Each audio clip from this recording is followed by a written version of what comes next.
Estamos conversando, señores, con nuestro invitado especial, el doctor Joseph Abitbol, quien es cirujano urólogo y andrólogo. Presta sus servicios en MedicalNet, en Santo Domingo Wellness Center y en Punta Cana Doctors. Entonces, el tema que nos ocupa hoy es biopsia de próstata por fusión. Entonces, doctor Abitbol, la biopsia de próstata por fusión la hacemos en un paciente que sospechamos que tiene cáncer. ¿Se le puede hacer esa biopsia a cualquier paciente que nosotros sospechemos que tiene cáncer? Y es importante mencionar dos puntos que tú mencionaste anteriormente. Primero es la precisión al realizar una biopsia por fusión, la precisión de que vamos a diagnosticar mucho más fácil un cáncer de próstata que cuando se hace una biopsia transrectal. Y lo segundo, que es importantísimo, es prácticamente la poca probabilidad de que exista o de que se vaya a producir un proceso infeccioso por la biopsia, ya que no se hace a través del recto, sino que se hace a través de la región perineal, que es el área que está ubicada entre el ano y los testículos. Entonces hay mucho menos de probabilidad de un proceso infeccioso porque no hay que atravesar el recto. Cuando se hace la biopsia de próstata transrectal, como su nombre lo indica, a través del recto, entonces sí tenemos que puncionar el recto y hay mucha más probabilidad de tener un proceso infeccioso. Entonces, ¿se puede hacer esta biopsia a todos los pacientes que sospechemos que tienen un cáncer de próstata? Hoy en día, y los trabajos lo demuestran y en los congresos nos los participan, que la biopsia debería ser siempre por fusión y utilizando como recurso imagenológico la resonancia multiparamétrica de próstata. Y las biopsias transperineales es prácticamente ese es el tema de conversación en todo lo que es urólogos, oncólogos y radiólogos que manejan ese punto. O sea, paciente que uno tiene sospecha, si uno va a hacer una biopsia, ideal que se haga en forma transperineal por fusión. Transperineal porque tiene acceso que a veces la transrectal no te lo permite. Transperineal, puesto, como bien dijiste tú, la posibilidad de infección está minimizada. Transperineal porque exactamente nos va a decir la zona donde está el cáncer y si es susceptible para tratamiento mínimamente invasivo. Una cosa que es importante, las imágenes. Nosotros cuando recibimos aquí en República Dominicana, en Santo Domingo, recibimos todas esas imágenes del centro radiológico donde hacemos con mucha frecuencia esta resonancia por la alta calidad que tienen de equipos y de médico que lo interpreta. Enviamos todas estas imágenes a un centro en Estados Unidos, en Florida, y en ese centro también hay otro equipo de radiólogos que nos confirman y nos dan exactamente los puntos donde debemos tomar la biopsia.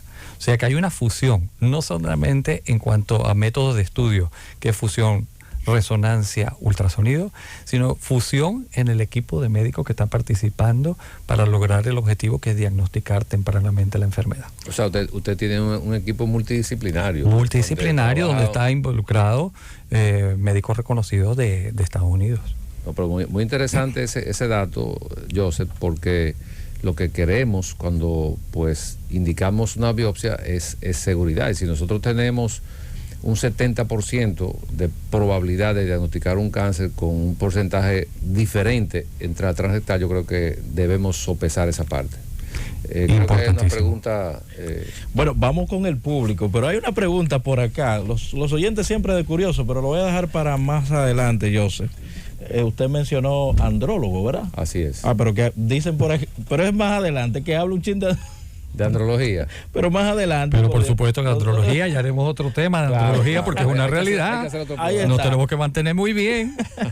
809-732-0101, 809-221-0101 y al 855-221-0101. En este lunes urológico usted puede externar su inquietud a través de nuestras líneas de comunicación. Buenos días, Receta Médica. Buen día, Roberto. Saludos. ¿Cómo están todos? Bien, adelante. Una preguntita al doctor.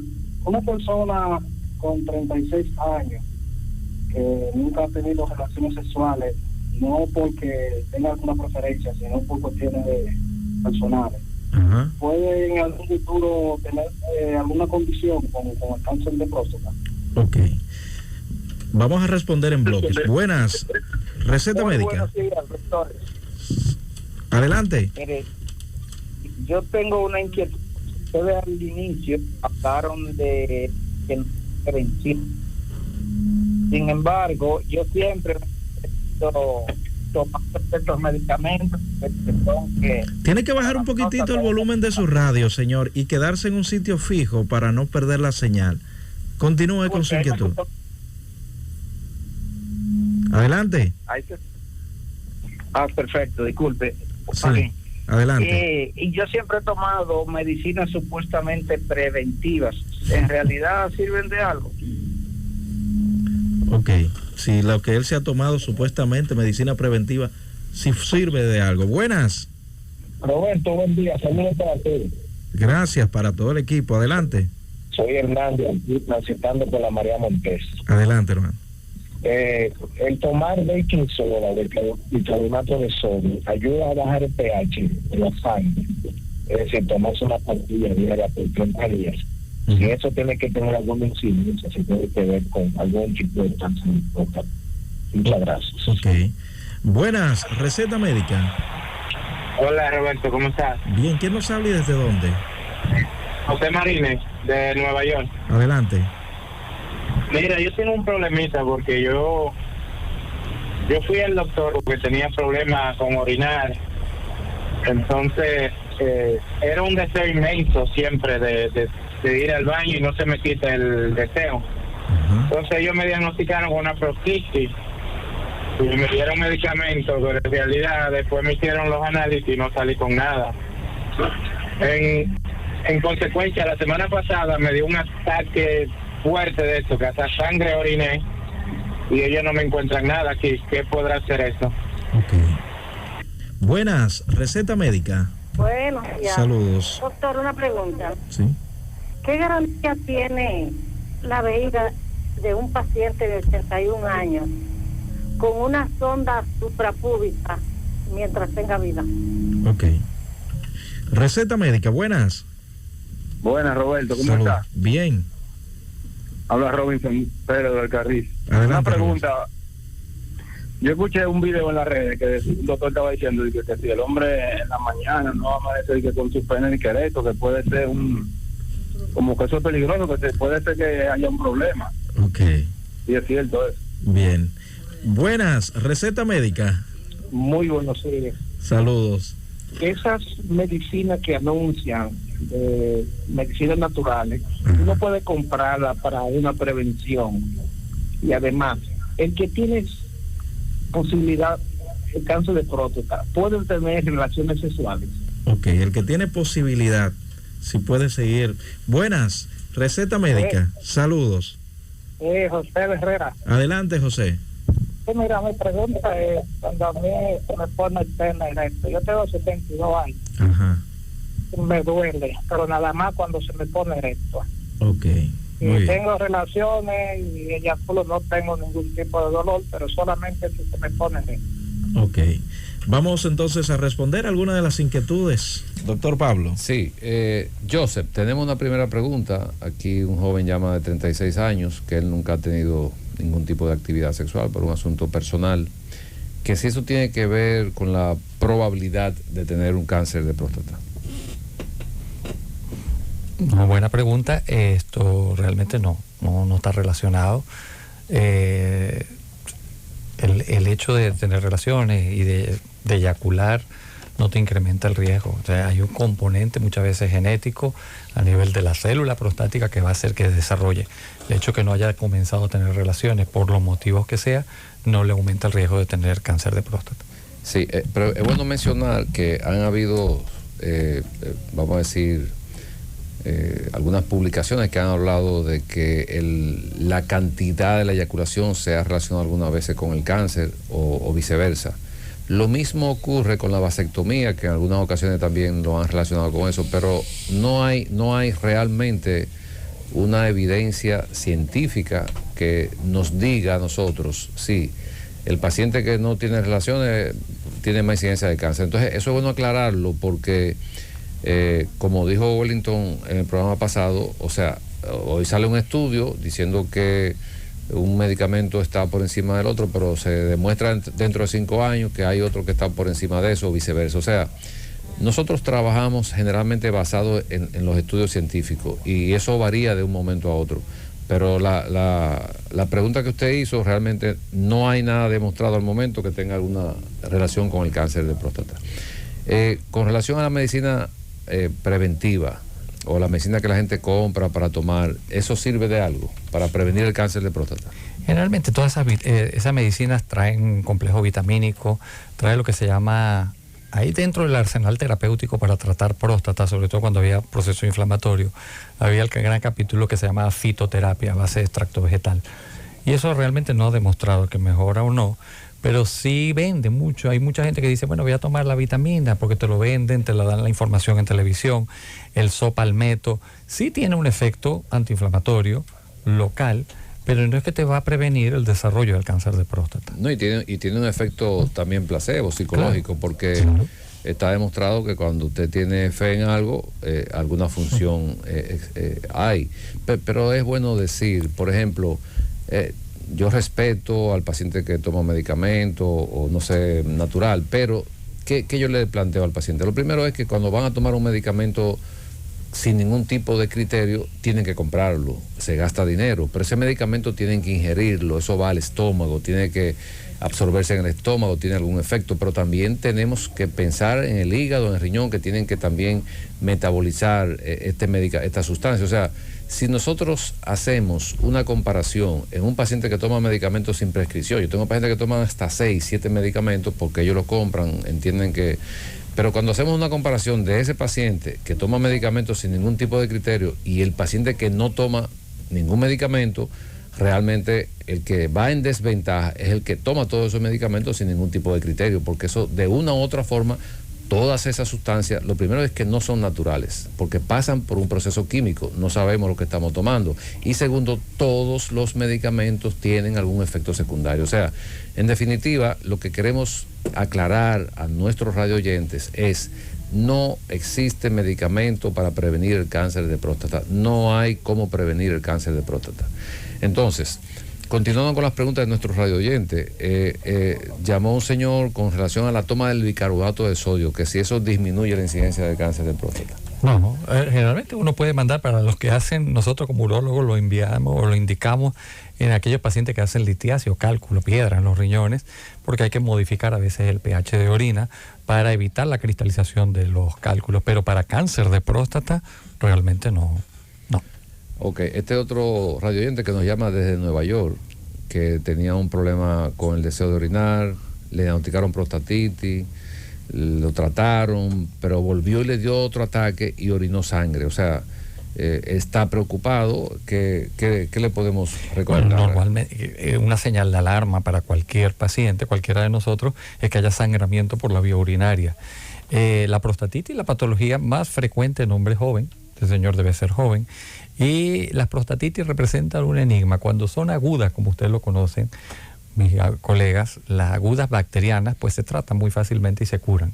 Pero cuando entramos en el tópico de las prostatitis crónicas, representa un dolor de cabeza para el paciente y para los médicos tratantes, porque son pacientes que van a estar rodando del urólogo A al B al C, y en un cuadro que ya tiene una reacción inflamatoria desencadenada, que es difícil de tratarla. Yo digo, Joseph, que la prostatitis, y Wellington, que la prostatitis es la patología que desacredita al urólogo, porque ese paciente que muchas veces necesita un tratamiento larga data, 3, 6 meses, y a veces aún así no responde, lo que generalmente entienden es que no están siendo bien tratados. Sin embargo, es una patología que así es difícil de tratar.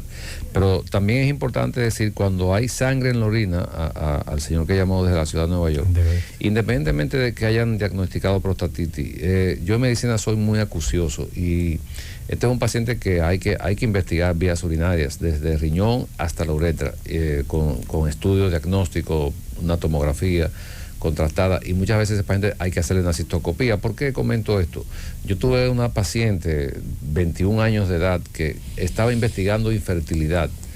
Tuvo una hematuria leve, y para no ser muy largo, el hecho es que esa jovencita que nunca había fumado, nunca había tenía un cáncer de vejiga, Sin embargo, si eso lo hubiésemos minimizado, hoy en día probablemente hace 5 años, 6 años que yo la operé, ya está, vamos a decir, curada por el momento, le estamos dando seguimiento, pero nunca podemos minimizar ni asumir en medicina. Tenemos siempre que investigar y saber cuál es la patología que está produciendo el sangrado. Y me gustaría agregar un comentario al respecto, doctor Pablo, porque muchas veces estos pacientes que tienen prostatitis crónica son pacientes que manejan un nivel de ansiedad muy grande y que nosotros podemos identificarlo desde que ellos llegan al consultorio.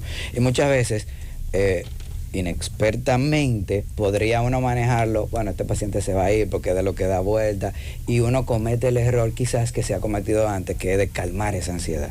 Y decirle, esto es una patología, a ti se te ha tratado como ha debido ser tratada, sin embargo, es de difícil manejo. Orientarlo, porque eso primero lo calma, en un sentido, no es que te han tratado mal, tú vienes y vamos a ver qué podemos hacer para ayudarte. Y la otra cosa es que tú no tienes problemas psicológicos, porque indirectamente a veces nosotros orientamos a la cosa, que no encontramos nada, y es que tú tienes otro problema que no es orgánico, es mental, y el paciente se cuestiona mucho. ¿Y tú sabes cuál es y disculpa, el temor más grande que tenemos nosotros como caballeros cuando vamos a la consulta al urólogo? No es que tú le vayas a hacer el chequeo de próstata convencional, no es que tú le vayas a hacer la resonancia, no es que vayas a hacer la biopsia, es que le salga un cáncer de próstata. Sí. Y muchas veces ante ese temor la respuesta de cada individuo es distinta. Hay gente que lo afronta y hay gente que lo esconde.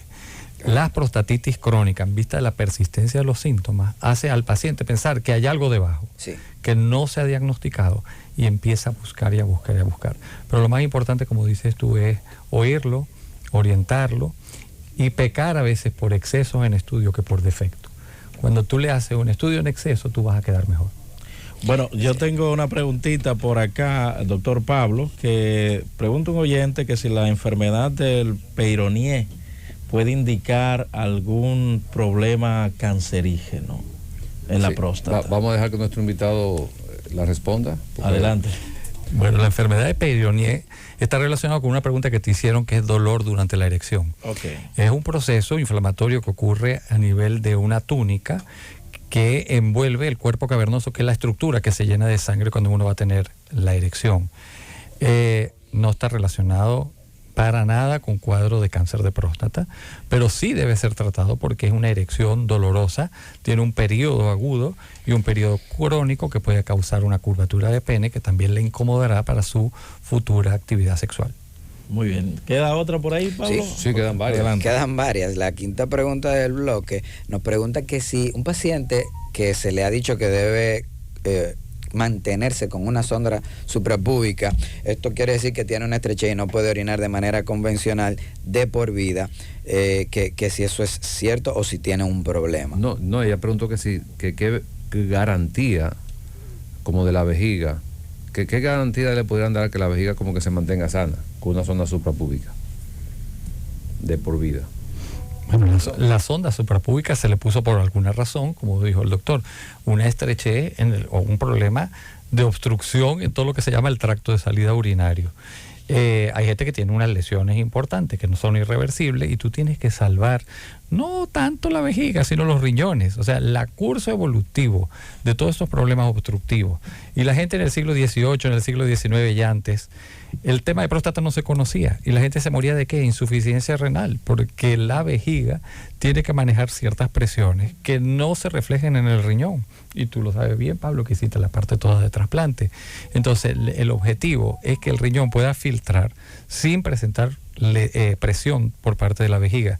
Y le colocan esas sondas para orinar y para evitar esas hiperpresiones. Exacto. O sea, que lo que hay que valorar ahí realmente, señora, que la que llamó con relación a la vejiga, que esa sonda que tiene su familiar, su allegado, suprapúbica, lo que están evitando con eso es que caiga en una insuficiencia renal. O sea, la vejiga, nosotros tenemos pacientes que no tienen vejiga, pero sus riñones se mantienen funcionando, y caer en una insuficiencia renal es dramático para un paciente y para su entorno. Entonces, esa sonda suprapúbica lo que está es cuidando de que él no caiga en un fallo renal. Muy bien. Sí, la sexta pregunta, qué mejor un andrólogo como el doctor Joseph para contestarle a la falta de las erecciones matutinas. Preguntaba un joven preocupado. ¿Son normales? ¿Es indicativo de un problema? ¿Qué nos dice, doctor? ¿Sabe que las erecciones matutinas, bueno, todos desde que tenemos uso de razón, pues tenemos las erecciones, mientras más jóvenes siempre las tenemos. Son erecciones fisiológicas, o sea, reflejas. Uno generalmente tiene erecciones en la noche, no se da cuenta o se puede dar cuenta, y eso se necesita para que toda la oxigenación de ese cuerpo cavernoso se mantenga. No son erecciones que se generan por estímulo sexual. Entonces, las erecciones matutinas tienes que investigarlas, tienes que saber qué edad tiene el paciente, porque hay pacientes que ya después de determinada edad, por falla hormonal, y de ahí surge el rol del andrólogo. El andrólogo es el especialista dentro del mundo de la urología o de la endocrinología que se encarga de la función masculina. Cuando habla de función masculina, tiene la función sexual, la función hormonal o la mal llamada andropausia, y la función reproductiva, que es el problema de la infertilidad. Entonces, todo eso lo maneja el andrólogo. Entonces, dependiendo de la edad, como estabas preguntando, si llega un señor que siempre decía tenía erecciones y ya está comenzando a presentar problemas de disfunción, y una de las preguntas obligatorias es decirle, mira, ¿y las erecciones en la mañana cómo son? Pero el joven que llamó, una persona joven, una persona que puede estar bajo estrés, y eso también genera que haya ciertos problemas de erección no orgánicos que se puedan corregir.